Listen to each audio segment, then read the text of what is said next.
നമസ്കാരം, ഞാൻ ശാലു വിനു. എല്ലാവർക്കും എൻ്റെ ചാനലിലേക്ക് സ്വാഗതം. നമ്മുടെ ഇന്നത്തെ റെസിപ്പി ഒരു സ്നാക്കാണ്, ഫ്രൈഡ് മസാല ഇഡ്ഡലി. നമ്മൾ ബ്രേക്ക്ഫാസ്റ്റിന് ഇഡ്ഡലിയൊക്കെ ചെയ്തിട്ട് കഴിച്ചു കഴിയുമ്പോഴത്തേക്ക് ചിലപ്പോൾ കുറച്ചൊക്കെ ബാക്കി വരില്ലേ, അത് വെച്ചിട്ട് എന്ത് ചെയ്യണം എന്നിങ്ങനെ അറിയാതിരിക്കുമ്പോൾ നിങ്ങൾക്ക് ബെസ്റ്റായിട്ട് ചെയ്യാൻ പറ്റിയ ഒരു റെസിപ്പിയാണിത്. ഇതിനു വേണ്ടിയിട്ട് ഞാനിവിടെ ഒരു 4 ഇഡ്ഡലി ഇതേപോലെ വലിയ പീസായിട്ട് കട്ട് ചെയ്തിട്ടുണ്ട്. നിങ്ങൾക്ക് ഈ വലിയ ഒരു പീസിനെ വീണ്ടും വേണമെങ്കിൽ 2ആയിട്ട് കട്ട് ചെയ്യാം. പക്ഷേ എനിക്കിത് ചെയ്യുമ്പോൾ കുറച്ച് നീളത്തിലിരിക്കുന്നതാണ് ഇഷ്ടം. കുറച്ച് കറിവേപ്പില വേണം, മല്ലിയില ചെറുതായി അരിഞ്ഞത്, ഒരു പച്ചമുളക് എടുത്തിട്ടുണ്ട് ഞാൻ, പിന്നെ 1 ടീസ്പൂൺ സാമ്പാർ പൊടി, 1/2 ടീസ്പൂൺ മഞ്ഞൾപ്പൊടി, 1/2 ടീസ്പൂൺ മുളക് പൊടി, പിന്നെ നമുക്ക് ഡ്രൈ മാംഗോ പൗഡർ വേണം, അത് ആംചൂർ പൗഡർ എന്ന് പറയും. അതില്ലാന്നുണ്ടെങ്കിലും കുഴപ്പമില്ല, നിങ്ങൾക്കതിന് പകരം വേണമെങ്കിൽ ചാട്ട് മസാല ആഡ് ചെയ്യാം, അതില്ലെങ്കിൽ കുറച്ച് നാരങ്ങ നീര് വേണമെങ്കിലും ഒഴിക്കാം. പിന്നെ 1/2 ടീസ്പൂൺ കടുക്, 1/2 ടീസ്പൂൺ ജീരകം, 1/4 ടീസ്പൂൺ കുരുമുളക്, ആവശ്യത്തിന് ഉപ്പ്, പിന്നെ എണ്ണ. ഇത്രയാണ് നമുക്കിതിന് വേണ്ട ഇൻഗ്രീഡിയൻസ്. നിങ്ങൾക്ക് വേണമെന്നുണ്ടെങ്കിൽ പച്ചമുളകിൻ്റെ എണ്ണം കൂട്ടാം, നല്ല സ്പൈസി ആയിട്ട് വേണമെങ്കിൽ കുറച്ചുകൂടെ പച്ചമുളക് ആഡ് ചെയ്യാം. ഇനി നമുക്ക് ഫ്രൈഡ് മസാല ഇഡ്ഡലി റെഡിയാക്കാം. അതിന് വേണ്ടിയിട്ട് ഒരു പാനിലേക്ക് ആവശ്യത്തിന് എണ്ണ ഒഴിച്ചു കൊടുക്കാം. നമുക്കിനി ഇതിൽ കടുക് താളിക്കാം. കടുകൊന്ന് പൊട്ടി വരുമ്പോൾ നമുക്കിതിലേക്ക് ജീരകവും കുരുമുളകും ചേർത്ത് കൊടുക്കാം. ഇനി ഇതൊക്കെ നമുക്കൊന്ന് മിക്സ് ചെയ്തിട്ട് ഈ ജീരകമൊക്കെ ചെറുതായിട്ടൊന്ന് മൂത്ത് വരുമ്പോൾ നമുക്ക് കറിവേപ്പിലയും കൂടി ഇട്ട് കൊടുക്കാം. നിങ്ങൾക്ക് വേണമെങ്കിൽ ഈ സമയത്ത് വറ്റൽമുളക് ചേർക്കാം കേട്ടോ, ഞാൻ പക്ഷേ ഇതിൽ ചേർക്കുന്നില്ല. നമുക്കിനി ഇതിലേക്ക് നമ്മൾ കട്ട് ചെയ്ത് വെച്ചിരിക്കുന്ന ഇഡ്ഡലി ചേർത്ത് കൊടുക്കാം. അതിനുശേഷം നമുക്കിതെല്ലാം കൂടെ നല്ലതുപോലെ ഒന്ന് മിക്സ് ചെയ്യാം. ഈ കടുകും ജീരകവും കറിവേപ്പിലയൊക്കെ നല്ലതുപോലെ എല്ലാ ഇഡ്ഡലിയുടെ ഭാഗത്തും ഒന്ന് എത്തത്തക്ക രീതിയിൽ നമുക്കൊന്ന് മിക്സ് ചെയ്യാം.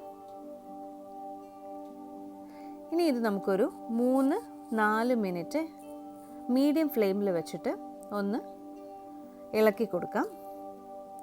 നിങ്ങൾക്ക് വേണമെന്നുണ്ടെങ്കിൽ ഇതേപോലെ വലിയ പീസായിട്ടിരിക്കുന്നത് കൊണ്ട് 2 സൈഡും ചെറുതായിട്ട് ഫ്രൈ ചെയ്തെടുക്കുകയും ചെയ്യാം കേട്ടോ. അങ്ങനെ ഫ്രൈ ചെയ്തെടുക്കുകയാണെന്നുണ്ടെങ്കിൽ ഒരു 2 മിനിറ്റ് 3 മിനിറ്റ് വെച്ചാൽ മതിയാവും. ഇപ്പോൾ ഒരു 4 മിനിറ്റ് ആയിട്ടുണ്ട്. നമ്മുടെ മസാല ഇഡ്ഡലിക്കുള്ള ഇഡ്ഡലിയുടെ ആദ്യത്തെ സ്റ്റെപ്പ് കഴിഞ്ഞു. നമ്മളൊന്ന് വഴറ്റിയെടുത്തിട്ടുണ്ട് ഇതെല്ലാം കൂടെ. ഇനി നമുക്കിതിലേക്ക് പൊടികൾ ചേർക്കാം. ഞാൻ ആദ്യം മഞ്ഞൾപ്പൊടി ചേർക്കുന്നുണ്ട്. ഇനി ഇതിലേക്ക് 1 ടീസ്പൂൺ സാമ്പാർ പൊടി ചേർക്കുന്നുണ്ട്. ഇനി നമുക്ക് മുളക് പൊടി ചേർക്കാം, ആവശ്യത്തിന് ഉപ്പ്. ഇനി നമ്മളിടാൻ പോകുന്നത് ഡ്രൈ മാംഗോ പൗഡറാണ്.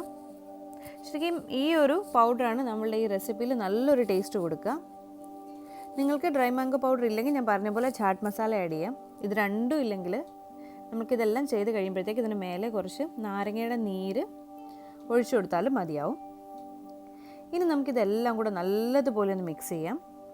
പ്രത്യേകം ശ്രദ്ധിക്കണം, നമ്മൾ ഈ പൊടികൾ ചേർത്ത് കൊടുക്കുമ്പം എപ്പോഴും ലോ ഫ്ലെയിമിലായിരിക്കണം, ഇല്ലാന്നുണ്ടെങ്കിൽ ഈ പൊടിയൊക്കെ കരിഞ്ഞു പോകാനുള്ള ചാൻസ് ഉണ്ട്. നമുക്കിനി ലോ ഫ്ലെയിമിൽ വെച്ചിട്ട് ഇതെല്ലാം കൂടെ നല്ലതുപോലെ ഒന്ന് മിക്സ് ചെയ്തെടുക്കാം. നമുക്ക് ഇനി ഒരു 3-4 മിനിറ്റ് കൂടെ ഒന്ന് മിക്സ് ചെയ്തെടുക്കണം.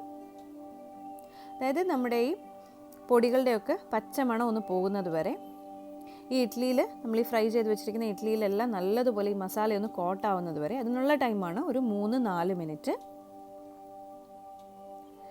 ഇപ്പോൾ ഇതെല്ലാം നല്ലതുപോലെ ഒന്ന് മിക്സ് ആയിട്ടുണ്ട്. ഞാൻ ലോ ഫ്ലെയിമിൽ തന്നെ വെച്ചിട്ടാണ് ഇത് മിക്സ് ചെയ്തെടുത്തത്. ഇത് ഒരുപാട് കരിയുന്നുണ്ട്, അല്ലെങ്കിൽ ആ മുളകിൻ്റെയൊക്കെ ഒരു കുത്ത് സ്മെല്ല് വരുന്നു എന്ന് തോന്നിക്കഴിഞ്ഞാൽ നിങ്ങൾക്ക് 1-2 തുള്ളി വെള്ളം തളിച്ചു കൊടുക്കാം കേട്ടോ. ഇനി നമുക്ക് ഇതിന് മേലെ അരിഞ്ഞു വെച്ചിരിക്കുന്ന മല്ലിയില കൂടെ ചേർത്ത് ഒന്നുകൂടെ ഒന്ന് മിക്സ് ചെയ്തെടുക്കാം. അത്രയേ ഉള്ളൂ, നമ്മുടെ ഫ്രൈഡ് മസാല ഇഡ്ഡലി റെഡി ആയി കഴിഞ്ഞു. ഇനി നമുക്ക് ഫ്ലെയിം ഓഫ് ചെയ്തിട്ട് ഒരു സെർവിങ് ഡിഷിലേക്ക് ഇത് മാറ്റാം. ഇത് വൈകിട്ട് സ്കൂളിൽ നിന്ന് കുട്ടികളൊക്കെ വരുമ്പോഴത്തേക്ക് ഇങ്ങനെ ചെയ്ത് കൊടുത്താൽ അവർക്ക് വളരെ ഇഷ്ടമാവും ഈ ഒരു റെസിപ്പി. പിന്നെ നമുക്കിതൊരു സ്റ്റാർട്ടറായിട്ട് വേണമെങ്കിലും ഏതെങ്കിലും പാർട്ടിക്കൊക്കെ നമുക്ക് ചെയ്യാം കേട്ടോ. അത്ര ടേസ്റ്റി ആയിട്ടുള്ള ഒരു റെസിപ്പിയാണ്. അപ്പോൾ നിങ്ങൾ എന്തായാലും എല്ലാവരും ഇഡ്ഡലി വെച്ചിട്ടുള്ള ഈ ഫ്രൈഡ് മസാല ഇഡ്ഡലി ഒന്ന് ട്രൈ ചെയ്ത് നോക്കുക. ഇഷ്ടമായാൽ എൻ്റെ ചാനൽ ഒന്ന് സബ്സ്ക്രൈബ് ചെയ്ത് ലൈക്ക് ചെയ്ത് ഫ്രണ്ട്സിനും ഫാമിലിക്കും ഒക്കെ ഒന്ന് ഷെയർ ചെയ്യണേ. നിങ്ങളിതൊന്ന് ചെയ്ത് നോക്കിയിട്ട് എങ്ങനെ ഉണ്ടായിരുന്നു എന്നുള്ളത് എൻ്റെ കമൻറ്റ് ബോക്സിലൊന്ന് കമൻറ്റ് ഇടണം കേട്ടോ. Thank you.